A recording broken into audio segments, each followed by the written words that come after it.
good point. That kind of brings us into our second question. We've already touched on it already about the Luke Robitaille and Rob Blake combo. How confident are you in them, and what sort of philosophies you see them instilling that are different enough to stay competitive? I mean, I always get a little worried when you hire great players to be in management positions. There's just not the experience there. And yes, Yzerman's done fairly well in Tampa, but you know, is Blake going to want to go to Slovenia to check out a prospect or do stuff like that? And he's got no resume really. I mean, yeah. He's assistant GM for a while, but I mean, you know, we talked earlier. Like, name me another aside from Yzerman, a Hall of Fame guy that's been successful as a GM. I mean, okay, well, wait, hold on. This is going to be an uncomfortable position for me, or a new one, but I'm gonna defend Rob Blake here a little bit, because I don't agree with some of these statements. Rob Blake was an assistant general manager for 5 years. Ron Hextall was an assistant general manager under Dean Lombardi prior to that, and everybody applauded you know, Hextall going to Philadelphia and the job that he's done there and the path that he's been able to carve out and things. You know, people think that there's an opportunity for success at some point with the Flyers. There is. Rob Blake has been in on some of these college scouting trips. He's been in the room convincing some of these guys. Rob Blake also, and this is under the radar, I think we talked about it once on the radar, though, Rob Blake played an instrumental role in getting Kopitar to finally sign a contract. So Rob Blake has been doing things behind the scenes that might not be public to a lot of people. But this guy's also been the general manager for their AHL team. He was the general manager of their team in Manchester when they won the Calder Cup a couple of years ago. So it's not like Blake has just been, you know, the office assistant getting Lombardi coffee. He's been involved in contracts. He's been involved. It says that on his resume. He's been involved in the trade discussions. He's helped to you know form this team over the last couple of years. Ultimately, it was Dean's call, though. So now this is his opportunity, back to the earlier question, to take his philosophies about how to build a team and to go out and get the guys that he wants to get. So I think that Blake is up for the challenge, and I think that he's been doing, look, he could have been in a far worse situation in being tutored by somebody else. They didn't just hire him off the streets without any skills at all whatsoever. I think it's going to be a very seamless transition for Rob Blake and to be the GM of the LA Kings. Well, I will say, Pierre LeBrun, who's a good friend of mine, who also knows way more about hockey than I do, has said, he's told me, like, he thinks Blake's going to be a new GM. Yeah, he's the one to compare on the radio show. Yeah. But you look at the track records, guys. Joe Sakic in Colorado. Yeah. Trevor Linden in Vancouver. Great jobs. And Ken Neely in Boston. Yeah. And they're a fringe team, so there is question. We're right to question it. Yeah, it's fine to question it, but I don't think you can necessarily compare it just because they're former players. Different players, different experiences. You know, what Blake experienced as a player is different than what Joe Sakic experienced as a player. It's different than what Cam Neely experienced. You know, Cam Neely was largely isolated, right? Largely played for one team, knew one way of doing things. Blake had the privilege of playing in Los Angeles. He played in Colorado. He played in San Jose. He learned under different people. I just think each situation is different. I think the differentiator, though, is that, like Brian says, Yzerman succeeded because he was tutored by Kenny Holland. He went to another organization with a different mindset, different eyes, different thoughts, and it's worked down there. Does it now here? Like you mentioned, is it, you know, inbreeding? How is he different from Lombardi and his philosophies? Well, right. But I think he is very different. And for me, my only concern with Rob, and just from talking to other people, is that willingness to travel. And because, yes, he did a great job in Ontario, but it's a pretty short drive from, you know, barring traffic, from Manhattan Beach to go down to Ontario. What freeway do you take? You guys are focused on the wrong thing. So you want to know if Blake's you're going to measure his success as the general manager, whether he's willing to travel. No, he has a great hockey operations staff. He has Mike Fuda. He has Mark Yannetti. Maybe. Okay. He has a great staff underneath him as well, and yeah, he's willing to travel. He travels. Well, the 10 East is a tough freeway. What's that? The 10 East is a tough freeway to navigate. Look, I'm not going to measure Blake as his success as a general manager by the amount of miles he racks up on American Airlines this year. I think he definitely did learn from one of the best, and I think and you get a sense from talking to him at the 2 press conferences, you know, most recently, that I think that there's a totally different mindset on how he is going to approach this thing. It just seems a much fresher approach, and he understands. I think there's just more of an understanding of today's player and today's game. And understanding that, you know, what may have worked in 2012 doesn't work anymore in 2017, and that was something that Dean was just not willing to back off on. I also think his network, I'm sorry, Dennis, I also think his network is different than Dean's. Yeah. Dean always struck me as a guy who was an introvert. He's a guy who's very into his bubble and into his world, and he's deep into it, okay? But Blake has an extended network. He has former players, guys that he's played with, guys that he's tapped into, and I just think that that network allows him to have more ideas and more thoughts, and he's allowed to pivot and adapt his style and his thinking, where Lombardi, he had a game plan, and right or wrong, he was going to stick to that game plan all the way through to the end. His stubbornness. But to that His stubbornness, right. Loyalty. To that end, though, Lombardi did have a game plan, which we knew coming in. Does Blake have a game plan? Has he said that to? Because I haven't really heard any of that yet. So Well, I think we're still pretty young. I'd love to hear, but like right when Lombardi came in, he said, "I'm going to build from the back end," and yada yada, and he did that, and they won cups. But I think- Well, now the advantage So that where is Blake? I just the want to see advantage where Blake he's has is that Yeah.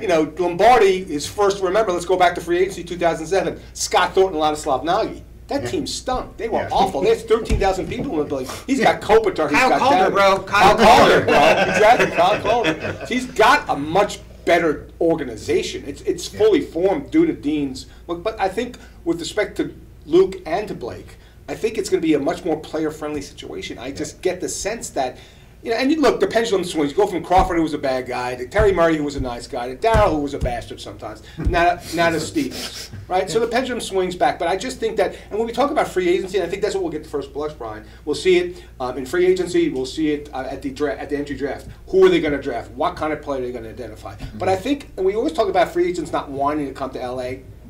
Maybe LA wasn't such a great place to work.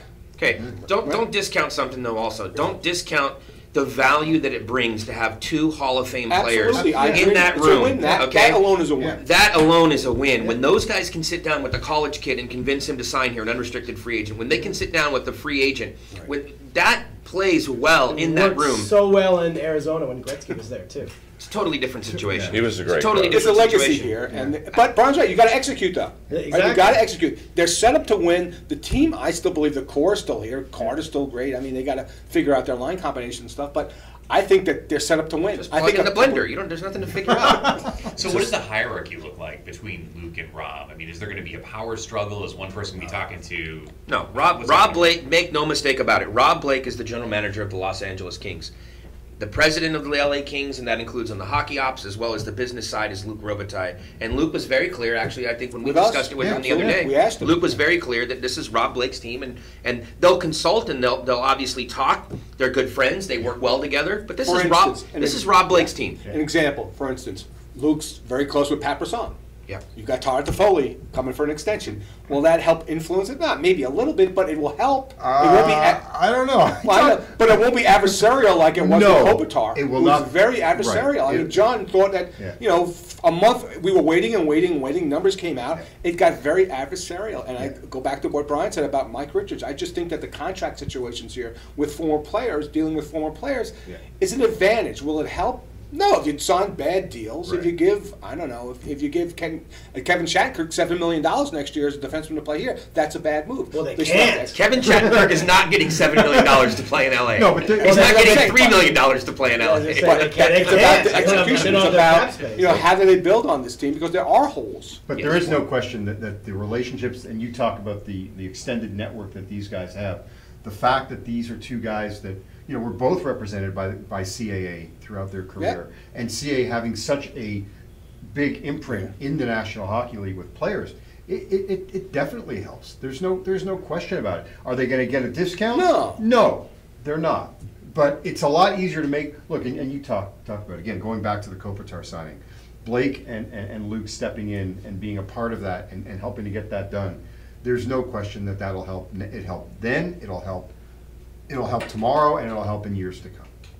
But I think the problem is the cupboard's pretty bare for Blake to work with. Like, he's got tons of bad contracts that he's not going to get out of. You're not going to trade Gabrick. They've tried. Brown's not going anywhere. Well, Brown could go expansion draft. I mean, you you're could gonna cross play your the big, fingers. but I don't think Jordan Caffey's dumb enough to take you those contracts unless the Kings are going to give him something to do it. Because there's no upside for him there. But Except I'll for the debate fact you that on there's not that much one. else. I absolutely There's not much else. I disagree. But But there not is to- not much else for him to take for the Kings because they really don't have anything Well, they could else. take Dowd. or Okay. they could- But you're going to have to, like, That's some hot With takes, Brown, I'll but give you that's an not example.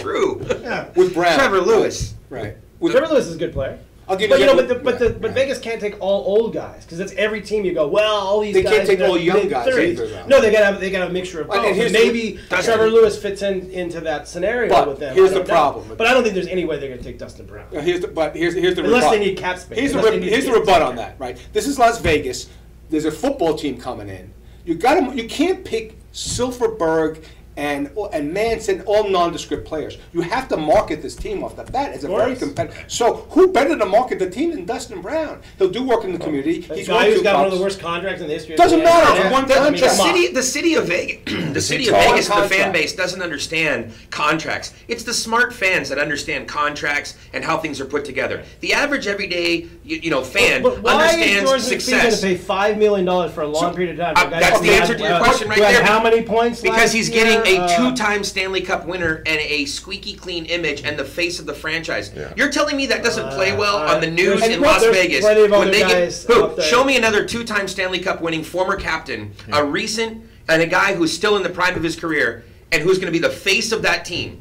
Boy, I think the evening news in Vegas would eat that up And not if only they that, picked up but Dustin The Brown. people in Vegas have no idea what hockey Yeah, is about. but also think That's a about quick the fact- story to tell. Two-time Stanley Cup But think about champion, it. team Doesn't captain, matter. former But Olympian. George McPhee's not out there. He's there to create a good hockey team, which he did in Washington. Yeah. Oh, wait has a to minute. Wait, win. he's not going He to get a is- good team in 3 years. Right. And now But they are going to get a good team, though. I mean, this expansion draft is the most.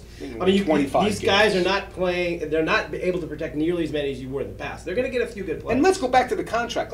What the cap hit's $575. So what's the overpayment? $2 million a year? Are you telling me you can't get a benefit of marketing this team with Dustin Brown for $2 million of an overpayment for 5 years? That's $10 million. You guys are giving an awful lot of I marketing. don't think that's the plan. guy you Yeah. use to market I agree. Vegas. You don't think so? I mean, he's a. What do you want, Marshawn Lynch? Would you rather draft him? Well, for the Raiders, yeah. If Lyle Alzado was still alive, I'd say give him a pair of hockey skates. But I mean, Dustin Brown's quiet. He just does his job. Right. In Vegas, you want someone who's flashy. Exactly. He's not going to go there, but like Ovechkin, he's happy to be around the cameras, and Dustin Brown is the complete opposite of Except that. the owners, by rule, are conservative, Earl, and they don't care about flashiness. They want, In they were Vegas, gonna- they better. well, but they were going to name this Story team there. the Knights because of the connection to West Point. So this is a very conservative guy. So I'm not sure that the first captain, maybe down the road, and I agree with Brian with respect to McPhee, he will eventually build a very entertaining team. Not off the bat, though. You got to establish a foothold. You still have to sell But tickets. I You have to think, market and the team. look, Dustin Brown was a two-time Stanley Cup Absolutely. champion. No disrespect to him, he's a No. good guy, he's a good soldier, he's done all that sort of stuff. But he's not a speedy guy. Again, the game is kind of, in my opinion, kind of passed him by. It's a whole different scenario now, that type of game that he plays. And the way George McPhee built the Caps, he built the Caps with a lot of speed. I don't know that he's the right guy for that Okay, team. let's look and at- he's got a bad contract. Well, hold on. Let's We got two issues on the table. One of them being Vegas, and one of them being Dustin Brown. I want to wrap up Dustin Brown because he's been with the organization a while. John, do you think that is Dustin Brown game past him now, or is this a product of having a contentious relationship with Daryl Sutter, the system he was playing under? Because clearly he was a 30-goal scorer at one point. Is Dustin Brown still at least somewhat relevant as a hockey player? Yes, I think he still is relevant as a hockey player, just like Shane Doan was still relevant for the last couple of years in Arizona, even on a bad team. So the game changes, the players change, they become different. Dustin Brown is still relevant. Is he still good enough, or can he still contribute on the top line? Yeah, absolutely. In the right mix, playing with Anze Kopitar, he can. And if he can score 20 goals, I think that he could be somebody who could contribute in Los Angeles. He can also contribute on the third line. Dustin Brown can contribute. He was one of the better players most nights this year. The question, Definitely down the stretch. That's I'm not sorry? good. Definitely down the stretch. yeah, okay. The issue with Dustin Brown, though, you're right. Nobody knows the answer of how much Daryl Sutter was impacting Dustin Brown's game. We can all agree that Dustin Brown, you go back to 2012, he led the NHL in points and goals during the Stanley Cup playoffs. Phenomenal, right? Was that the peak? No. 2013, in the lockout shortened season, Dustin Brown was still an effective player. Where and when did the problem start with Daryl Sutter, and how much did it impact him in 14, in 15, in 16, and so on? Nobody knows the answer to that. I'm not even sure that Dustin Brown knows the answer to that. So with the new coaching staff coming in and a new thought process, can he find his game again? I think he absolutely can still contribute. to your point, Dennis, earlier about the contract to me becomes irrelevant at this point. It's not. He's either on your team or he's not on the team. Right. Does he justify the $5 million contract? Well, no, but there are guys in the team also that are underpaid for the performance that they deliver as well. Tanner Pearson's making 1.4 this year. It's like fans harp on that. The contract is not the value point. It's where does he fit into the organization, the first line or the third line. I think the jury is still out on that, as far as I'm concerned. All right, Kings fans, I hope you enjoyed that edition of the Roundtable. We've got lots more for you, so tune in to Mayor's Manor and the fourth period. I'm Keith Korneluk. And I'm Chris Kalazewski. We'll see you soon.